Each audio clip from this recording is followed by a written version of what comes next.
Wait. Don't go. Just hear me out for a second before you hit the thumbs down and leave.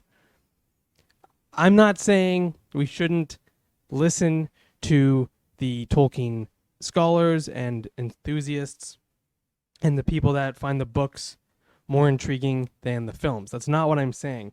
What I am saying, though, is perhaps the success of the show being related to Tolkien's work doesn't matter.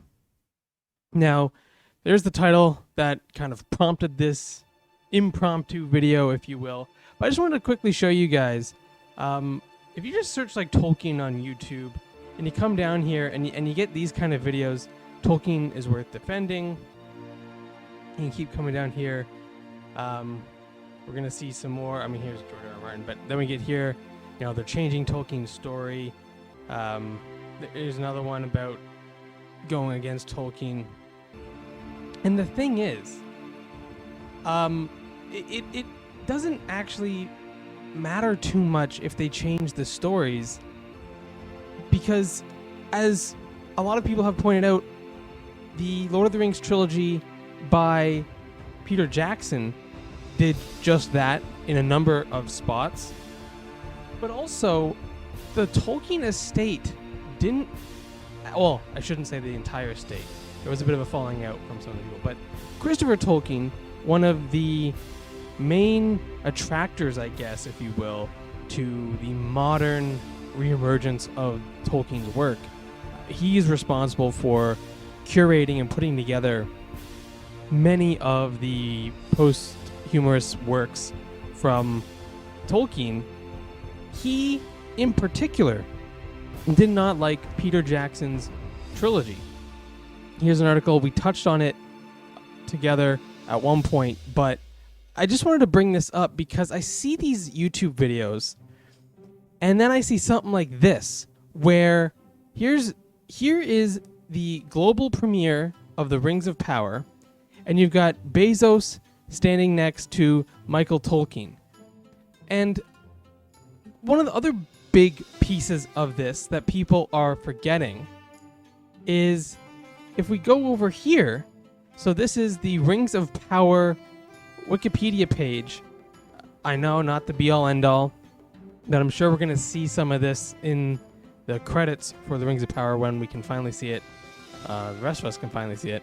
But you can see down here the production companies. You have the Tolkien Estate and the Tolkien Trust.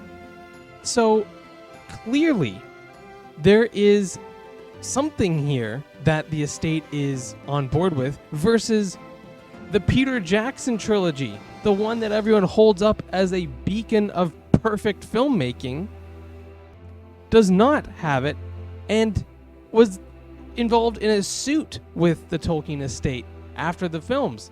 And so when I see all of these different takes on how we need to keep Tolkien pure, I think people are grasping a little bit when they haven't even seen the finished product. After all, the Tolkien estate is producing this. They can make changes if they want to. They don't want to. So at the end of the day, who are you actually angry at? I'm nervous as much as the next person. Do not get me wrong.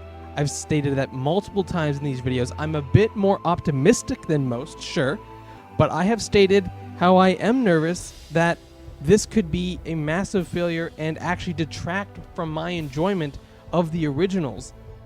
That is a huge worry for me because the originals are my favorite combined movie.